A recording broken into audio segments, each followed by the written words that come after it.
Bruno, bien sûr, bonsoir. Bonsoir Thierry. Vous êtes ex-chef des Guignols, directeur de la Fabrique sur Canal+, porte-drapeau de la lutte pour la reconnaissance du vote blanc, membre du collectif Roosevelt 2012, et vous êtes ici ce soir juste pour le plaisir. Oui. Et pour faire un peu chier Eric Woerth. Oh non, on a des échanges sur les banques qui sont courtois. Mais pas d'accord. Ouais, un courtois jusque-là. Si c'est vous qui commencez, on va y aller tout de suite. Hein. Vous êtes ici ce soir, Bruno, sans avoir rien de particulier à vendre. Vous voulez vendre votre bagnole, vous avez un truc à vendre? Qu'est-ce que j'ai à vendre? Je te conseille de vendre tes pompes parce que ça, c'est pas bon.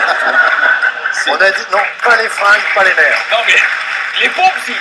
Non, pas les fringues. C'est un conseil que je te donne. Vas-y, alors explique pourquoi. Qu'est-ce que je sais pas, tu les as achetés chez Meubles d'Arnal, tu sais, c'est en... Parce que je les cire, parce que je... Oui, voilà, c'est ça, tu sais que je garde... ciré. Non, mais je garde mes pompes, elles sont cirées dessous aussi. Je garde mes pompes 25 ans. Ah ouais. Sérieux? Ne dis pas, ça se voit. Non, est-ce que vous voulez vendre, est-ce que vous voulez vendre vos pompes? Non, je veux pas vendre mes pompes. Est-ce que vous voulez vous vendre vous? J'ai un acheteur. Ouais.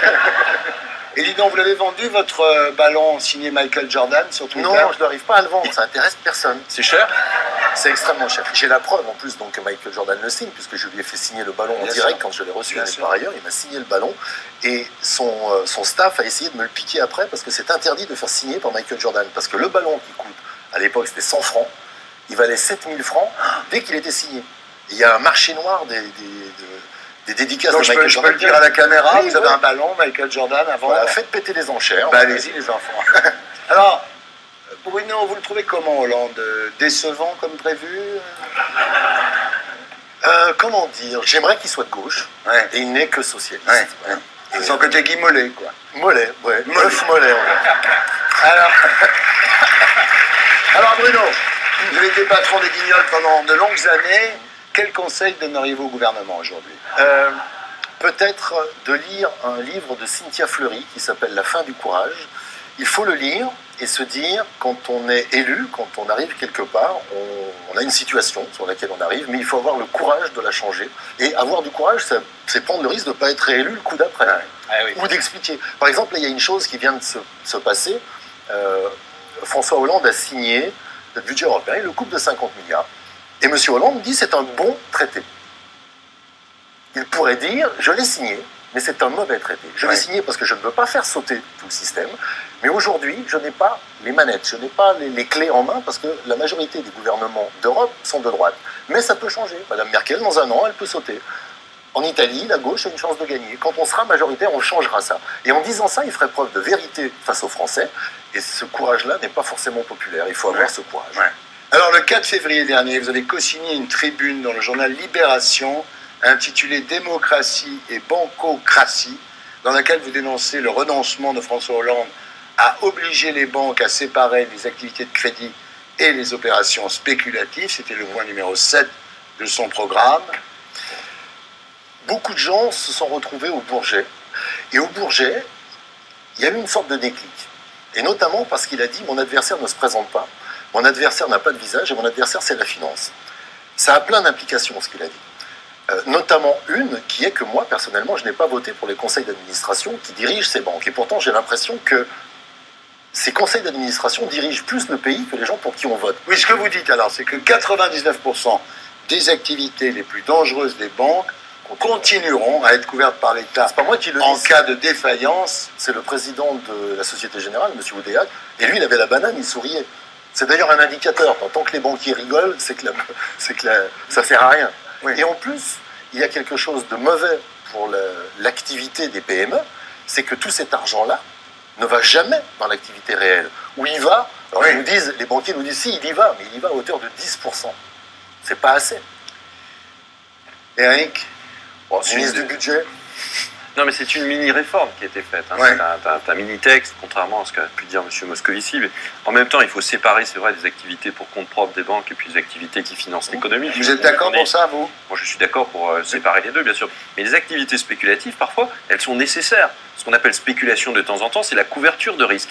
Et donc, pour financer l'économie, il faut aussi se couvrir contre un certain nombre de risques. Parce que la banque, elle ne prend pas uniquement les dépôts, elle va chercher de l'argent sur les marchés, elle fait 36 choses, elle assure la liquidité des titres. Donc, c'est compliqué parfois. Et puis en même temps, il faut réellement faire en sorte que les contribuables ne soient évidemment pas appelés en garantie à un moment donné, les déposants des activités pour Oui, parce que c'est il faut le faire au niveau européen. La réalité, il y a 400 000 personnes qui travaillent en France dans le secteur bancaire. Donc c'est du monde. Donc on a besoin de la finance. On a besoin de la bonne finance et on n'a pas besoin de la mauvaise. Et l'économie en a besoin. Il faut qu'au niveau européen, il y a plein de gens qui réfléchissent, on ait quelque chose qui tienne la route et qui fasse en sorte que nous ne soyons pas non plus totalement démunis par rapport à la finance anglo-saxonne. Parce que si on réduit aussi nos activités, demain c'est les Américains, c'est les Anglais qui n'auront pas fait ce qu'on a fait, qui prendront totalement le pouvoir. Il y a aussi ce côté pratique et pragmatique. Et voilà. Mais ça, c'est ce que disent les banquiers. Et les banquiers, ce discours de la complexité, les sert bien, parce qu'en fait, on fait une réforme à minima pour que les choses continuent toujours. Alors, il y a une chose, vous dites, c'est vrai, définir ce qui relève de la tenue de marché et ce qui relève du dépôt, c'est compliqué, c'est complexe. Et d'ailleurs, ça intéresse tout le monde, enfin, en tout cas les banquiers, que ce soit complexe, parce que personne n'y comprend rien. Les députés qu'on rencontre ne comprennent pas. Donc, nous, on se dit, à Roosevelt, on se dit, il y a un truc qui serait plus simple, c'est de dire, qu'est-ce qu'on garde dans la banque? Qu'est-ce qu'on garde dans la banque traditionnelle? On garde le dépôt, là où viennent nos payes, où arrivent nos payes, on garde les prêts aux particuliers et on garde l'aide aux PME. On garde ça. Tout le reste, on dit que c'est de la spéculation et on le met de côté. Alors ce que vous dites, vous, en fait, c'est que le lobby bancaire a imposé ses vues comme si la loi de la séparation de l'Église et de l'État en 1905 avait été rédigée par des évêques. Ouais, c'est un peu ça, ouais. Aux États-Unis, où ils font une réforme comme ça, où ils veulent séparer beaucoup plus fort qu'en France, parce que ce sont des capitalistes, donc ils s'aperçoivent que le libéralisme est la version pornographique du capitalisme. C'est vraiment crado le truc. Donc ils se disent il faut revenir en arrière parce qu'on ne va pas y arriver. Et en France, non, on est les seuls à ne pas revenir en arrière. Et aux États-Unis, ils ne le font pas. La doctrine Volcker, ce qu'on appelle, au fond, cette séparation, elle est aujourd'hui dans les livres, elle est sur les tribunes, mais elle n'est pas aujourd'hui dans la réalité. Ça a marché comme ça de 1933 à 1999, sans crise systémique majeure. Ça a fonctionné. Simplement, Clinton a définitivement groupé les banques en 1999. En 2008, il y a 10 ans après, tout explose. Et on est dans une crise aujourd'hui majeure, on ne sait plus comment revenir en arrière. On ne sait plus comment faire. Donc il faut simplement, parfois, faire demi-tour. Quand on veut aller à Marseille, on prend l'autoroute et on roule. Et si on voit des panneaux marqués Lille, Roubaix, Tourcoing, c'est qu'on n'est pas dans le bon sens.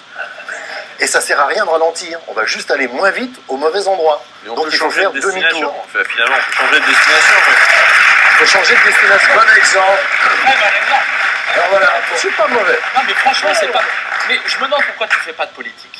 Ben, il en fait. Alors, vraiment, sincèrement, puisque vraiment, tu as l'air d'avoir des idées claires, tu as l'air d'expliquer à mon oncle, que j'aime beaucoup, qu'il n'est pas dans le bon chemin.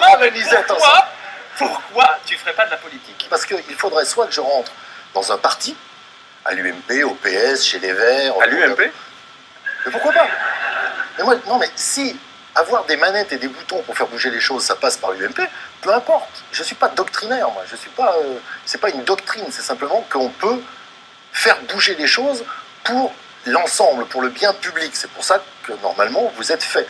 Sauf que ça change quand vous y êtes. Vous ne le faites pas. Alors justement, la formule de Moscovici dans l'intérêt de la finance a remplacé celle de François Hollande.